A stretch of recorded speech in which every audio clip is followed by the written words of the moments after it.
Hello everyone. 8ನೇ ಪ್ರಶ್ನೆಯನ್ನು ನೋಡೋಣ. A 5, K ಮತ್ತು ಬಿ 1, 0 ಈ ಬಿಂದುಗಳ ನಡುವಿನ ದೂರವು 5 ಮಾನಗಳಾದರೆ ಕೆ ಬೆಲೆ ಎಷ್ಟು ಅಂತ ಕೇಳಿದ್ದಾರೆ. ಸೊ ನಾವು ದೂರವನ್ನು ಕಂಡುಹಿಡಿಯೋದಕ್ಕೆ ಬಳಸುವಂತಹ ಸೂತ್ರ ಡಿ ಸಮ x2 ಮೈನಸ್ x1 ವರ್ಗ ಪ್ಲಸ್ y2 ಮೈನಸ್ y1 ವರ್ಗ.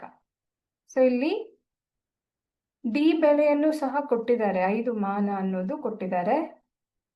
x2 ಬೆಲೆ 1 ಮೈನಸ್ x1 ಬೆಲೆ 5 ಇದರ ವರ್ಗ, ಹಾಗೆ y2 ಬೆಲೆ 0, y1 ಬೆಲೆ k ಇದರ ವರ್ಗ ಅಂತ ಹೇಳಿದ್ದಾರೆ.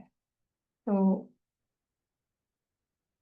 1 ಮೈನಸ್ 5 ಅಂದರೆ -4 ವರ್ಗ ಅಂತ ಆಗತ್ತೆ. ಅದೇ ರೀತಿ ಇದು ಮೈನಸ್ ಕೆ ವರ್ಗ.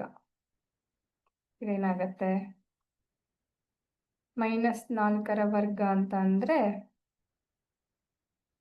16. -4 ಗುಣಿಸು -4 ವರ್ಗ ಅಂತ ಅಂದರೆ, ಹೌದಾ, ಮೈನಸ್ ಇಂಟು ಮೈನಸ್ ಪ್ಲಸ್ ಆಗತ್ತೆ. 4 4 16. ಸೊ -4 ವರ್ಗ 16 ಆಗತ್ತೆ.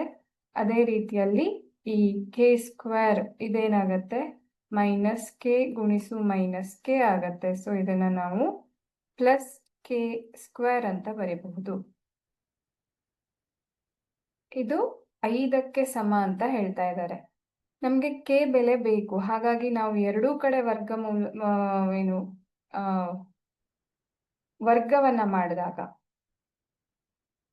5ರ ವರ್ಗ ಅಂತ ತಗೊಂಡ್ರೆ ಇಲ್ಲಿ 16 ಪ್ಲಸ್ ಕೆ ಸ್ಕ್ವೇರ್ ಇದರ ವರ್ಗ ಅಂತ ಆಗತ್ತೆ.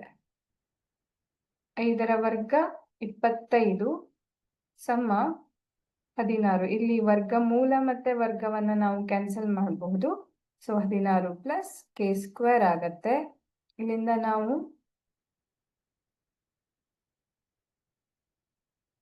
ಕೆ ಸ್ಕ್ವೇರ್ಗೆ ಬರ್ಕೊಂಡ್ರೆ ಏನಾಗತ್ತೆ, ಇದು 25 ಮೈನಸ್ 16 ಅಂತ ಆಗತ್ತೆ. ಅಂದರೆ ಕೆ ಸ್ಕ್ವೇರ್ ಬೆಲೆ 25ರಲ್ಲಿ 16 ಹೋದ್ರೆ 9 ಉಳಿಯತ್ತೆ. ಕೆ ಸ್ಕ್ವೇರ್ ಬೆಲೆ 9. ನಮ್ಗೀಗ ಕೆ ಬೇಕು ಅಂದ್ರೆ ಎರಡು ಕಡೆಗೆ ವರ್ಗಮೂಲವನ್ನ ನಾವು ತಗೊಂಡ್ರೆ ಈ ವರ್ಗ ಮತ್ತೆ ವರ್ಗಮೂಲ 2 ಹೋಗಿ ನಮ್ಗೆ ಕೆ ಸಿಗತ್ತೆ. 9ರ ವರ್ಗಮೂಲ 9 ಪ್ಲಸ್ ಅಥವಾ ಮೈನಸ್ 3 ಆಗಿರತ್ತೆ. ಹಾಗಾಗಿ ಸರಿಯಾದಂತಹ ಉತ್ತರ ಆಪ್ಷನ್ ಎ.